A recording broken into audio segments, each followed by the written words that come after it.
The college basketball season starts in just a few days, and the next Big East writer, T. Baker, is here to chat all things Big East, including who is predicted to be at the top of the conference. We'll check in with Marquette, Villanova, and Xavier, as well as see what T is expecting this season. Locked On Women's Basketball starts now.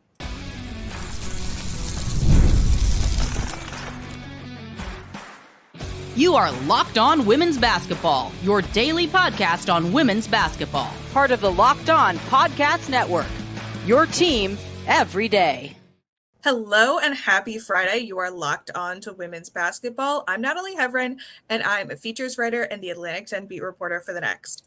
Your favorite podcast now has a newsletter. Introducing the Locked On NBA Daily Newsletter. One stop for ultimate team and league coverage delivered right to your inbox. Sign up for free now at LockedOnDaily.com. That's LockedOnDaily.com and start your day with the all-new free Locked On NBA newsletter. You can start the season with a big return on FanDuel. New customers can place a $5 bet, and you'll get started with $150 in bonus bets if you win your first $5 bet. Visit FanDuel.com to get started.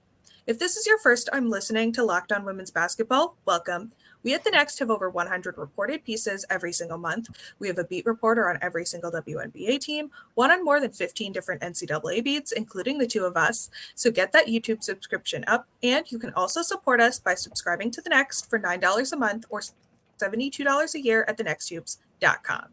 Today, we'll chat all about who's predicted to be at the top of the conference. We'll check in with Marquette, Villanova, and Xavier, as well as see what T is expecting this season in the Big East, because joining me today is the next Big East writer, T. Baker. Welcome, T. We'll of course talk about the other teams, but let's start with Yukon, who was once again picked to win the Big East. Why was that? Well, thanks, Natalie, for having me. I appreciate our annual Big East preview conversation.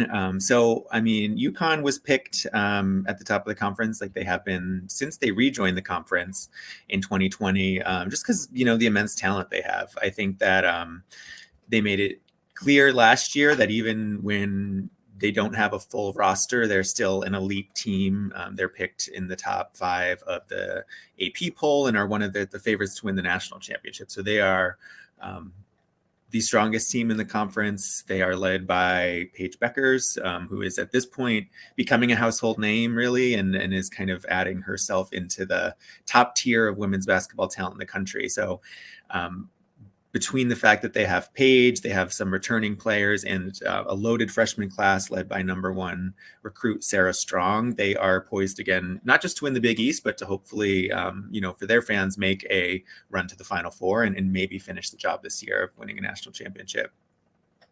And unfortunately, once again, I must ask you for a Yukon injury update. Who is coming back when? Yeah, well, I'm starting to think it's me because ever since I started covering the Big East 3 years ago, Yukon has just been absolutely plagued by injuries, and it's been tough to watch a program really go through that and see the impact it has on the coaches, on the players themselves.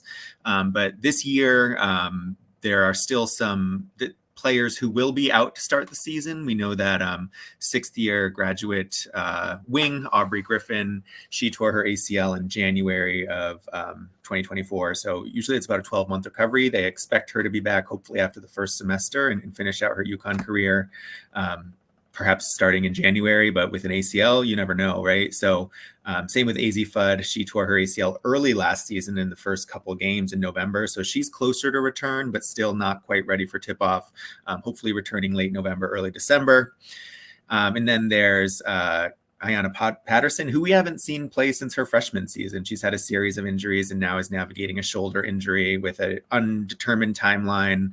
And then we have Caroline Ducharme, who is still recovering from, head injuries that she sustained. She's had a history of concussions, and there's no set timeline for her return. I think that it's just really important for them that they are very careful. That's your brain. You only get one, and it's a scary injury to navigate. So I think that those 4 players, even with the talent on the team, they're still underhanded, right? Sort of able to fill out their full roster. So hopefully those players return sooner than later and can get back into the rotation. And then what can we expect from the newcomers who I kind of got to see at first night a couple of weeks ago? Yeah, I mean, there is, as usual, I think I wrote this in my preview, the rich get richer. There's just always talent coming into stores. It's a testament to head coach Dino Auriemma, associate head coach Chris Daly, and just the program they've built that attracts top talent. But this year, I'm really looking forward to seeing Jana El Alfi. She is not technically a newcomer, but this will be her first time on the court. She missed her entire freshman season last year with an Achilles injury. She's a 6'5" big. She competed with the Egyptian national team. And in the way that Auriemma has described her is that she's just, a really dominant post player with a bit of an edge. She's 6'5". She's hopefully going to replace for Yukon the lost production that left when Aaliyah Edwards graduated last year. So I'm really looking forward to seeing how she fits into the rotation, how Yukon has a bit more post presence, something they've needed more of in recent seasons. And then their incoming class of freshmen led by, as I mentioned, number 1 recruit, Sarah Strong. She's just from what I've seen in clips and highlights, can just do so much on the court. She's a forward, but has ball handling skills, is an excellent shooter. So Gino, really talked about her as someone who changes the program, not just this year, but for the next several years that she's part of the program. And I'm just very interested to see how her talent alongside a talent like Paige Beckers kind of comes together this season.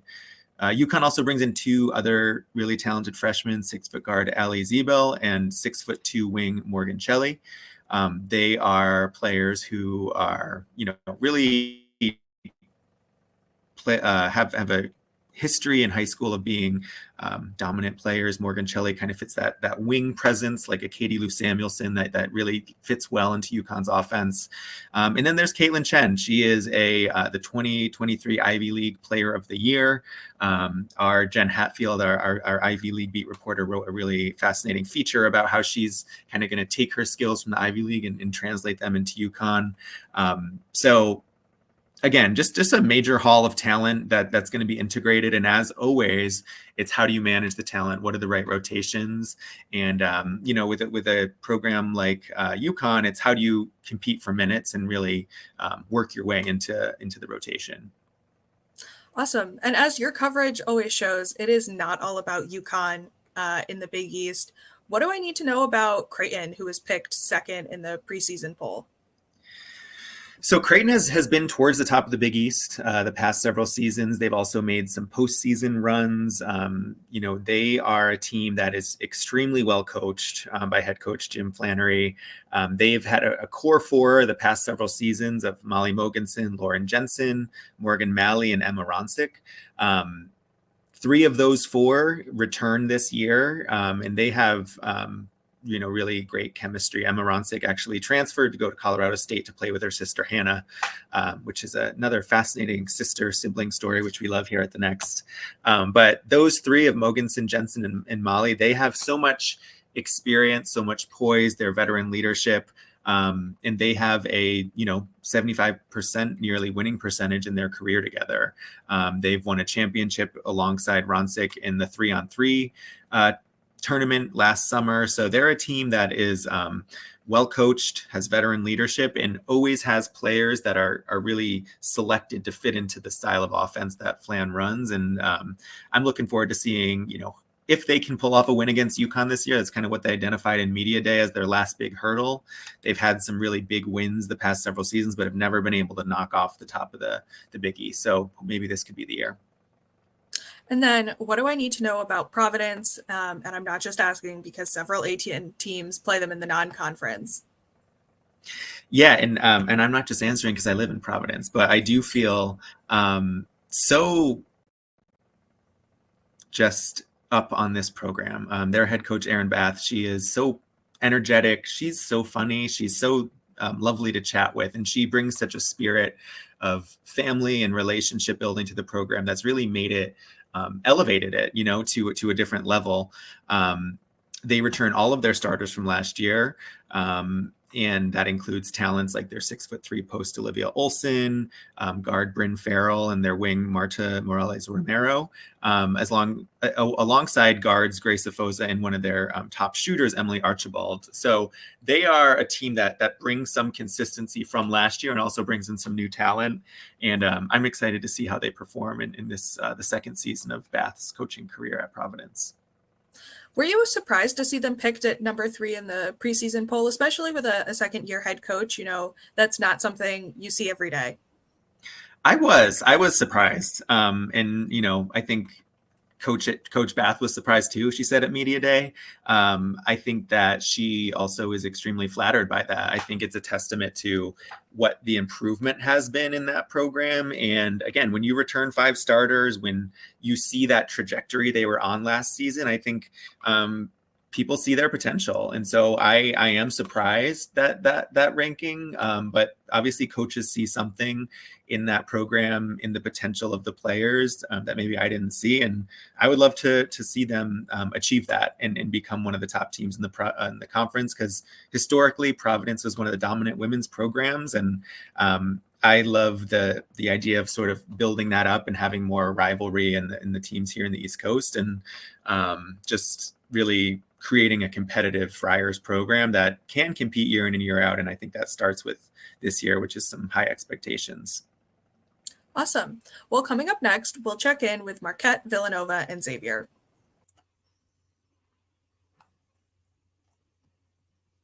Today's episode is brought to you by FanDuel. Get ready to tackle the NFL action with FanDuel, America's #1 sportsbook, because right now new customers can bet $5 and get $150 in bonus bets if you win. The FanDuel Sportsbook app gives you everything you need to place live bets on the NFL all in one place. So when you get a hunch in the middle of the game, you can check out the latest stats, view live play-by-play, and so much more on the same page where you place your bets. Just visit FanDuel.com to join today. You'll get started with $150 in bonus bets if you win your first $5 bet. That's FanDuel.com. Never waste a hunch and make every moment more with FanDuel, an official sportsbook partner of the NFL. The 2024 WNBA season may be over, but you can place a futures bet on who will win the 2025 WNBA championship and 2025 regular season MVP.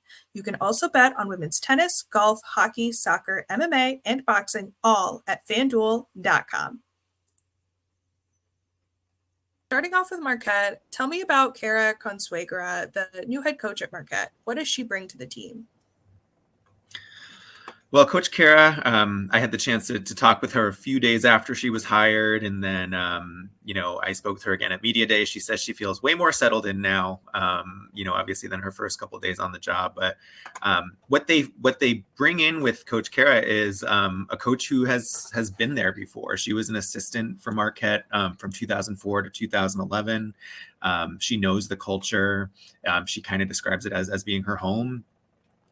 Prior to accepting a head coaching job in Charlotte, where she had a great winning 225, 169 record in her 13th season. So really was a coach who brought a program consistently to the postseason and had an excellent track record. So she brings that experience back to a program that she already has experience with. And I think that creates an advantage. She's got to work it out for her. I mean, the 3 leading scorers from last season left the program, right?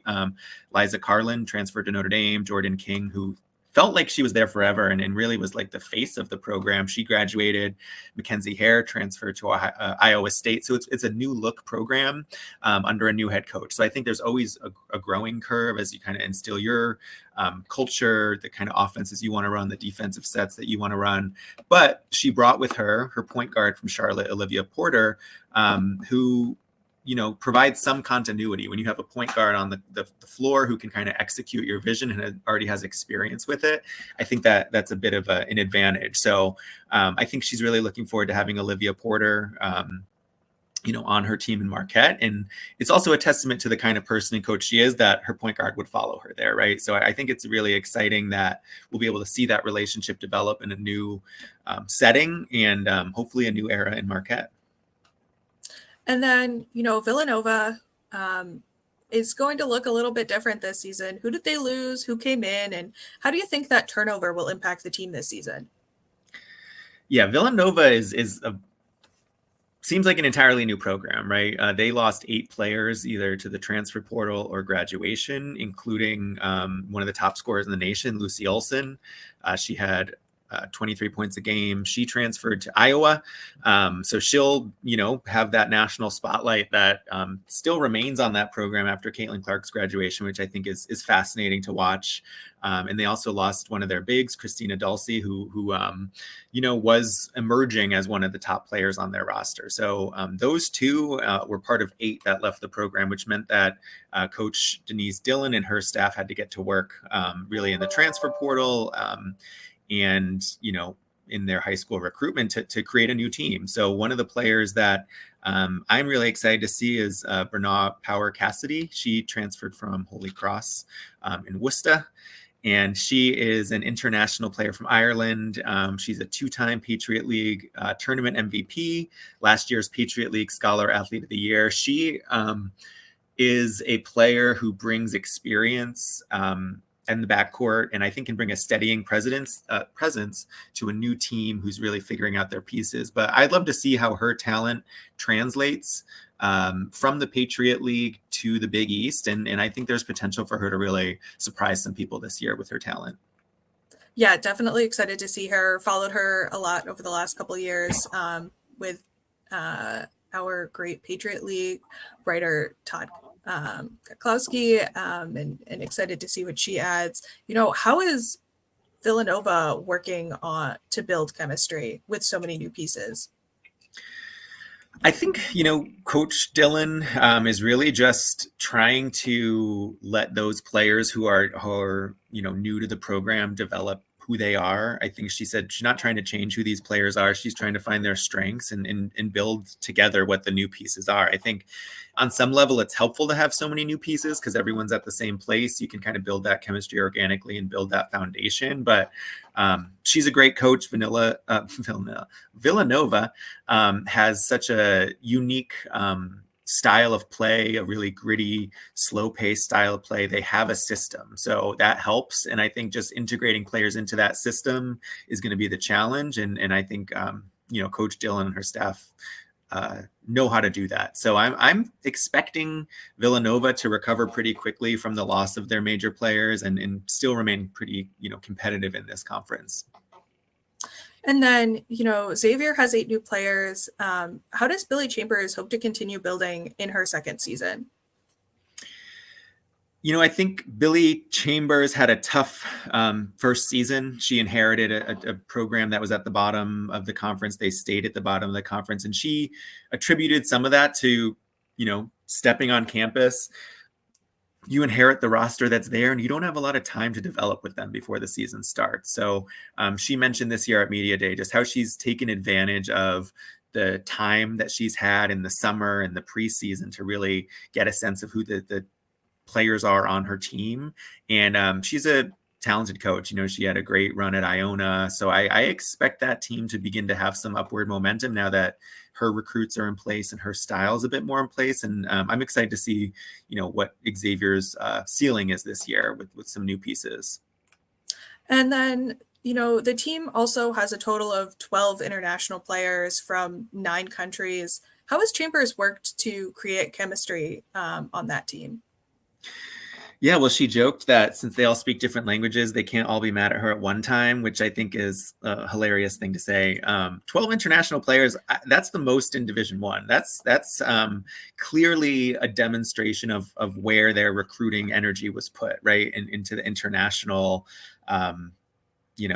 marketplace, if you will, of like players who are interested in playing college basketball. So It's I think about blending the playing styles. Coach Chambers highlighted how there's a different level of physicality and style of play across each of these countries. So really just finding out what those different strengths are and blending them. She kind of says basketball is the unifying language among all of them. So just identifying what those strengths are, what those unique skill sets are that translate from other countries and building something special with them.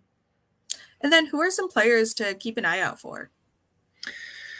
So one of the players that Chambers specifically shouted out was Manny Kanerva.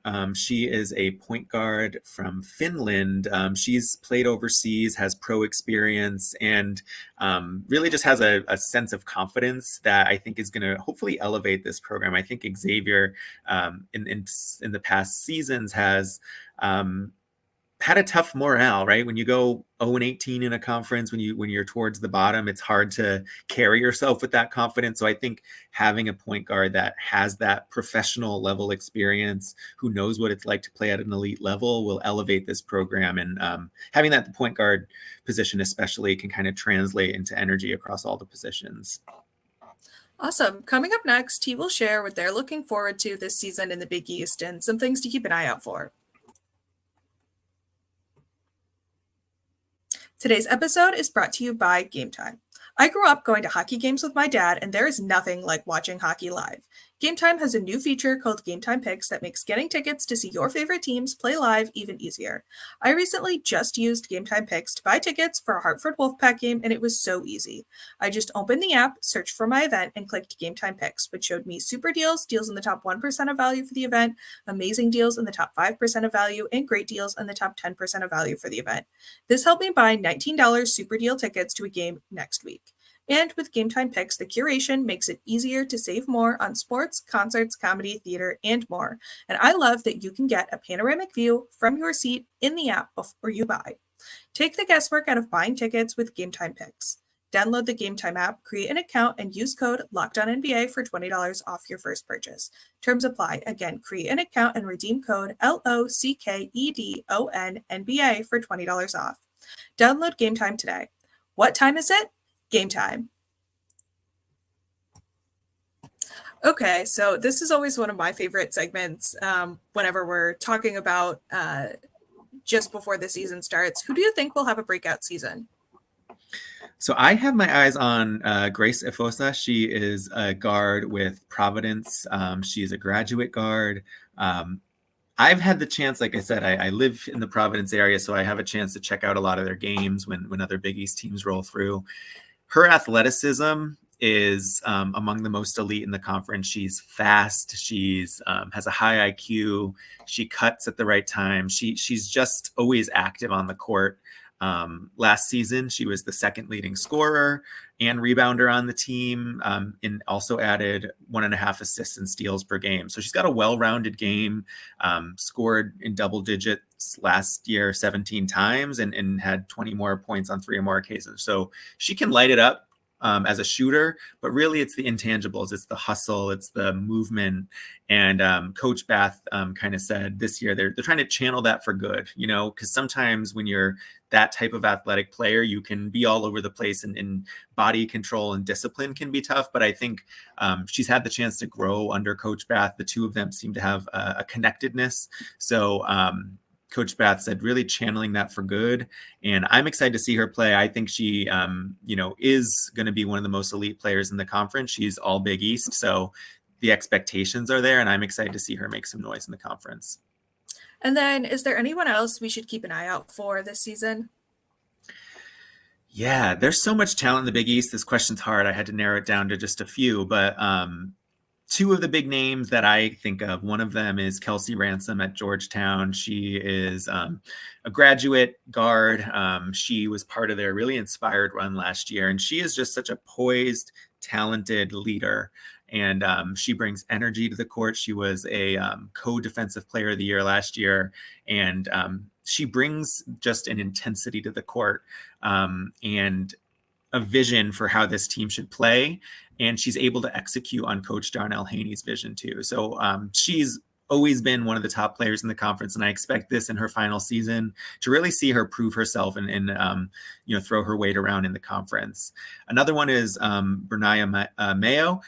She is a graduate guard with St. John's. I know she also had some experience in A10. So she, last year I had the chance to see her play at Madison Square Garden, and she was instrumental for them down the stretch in a game against Villanova. She's a clutch player. She's athletic.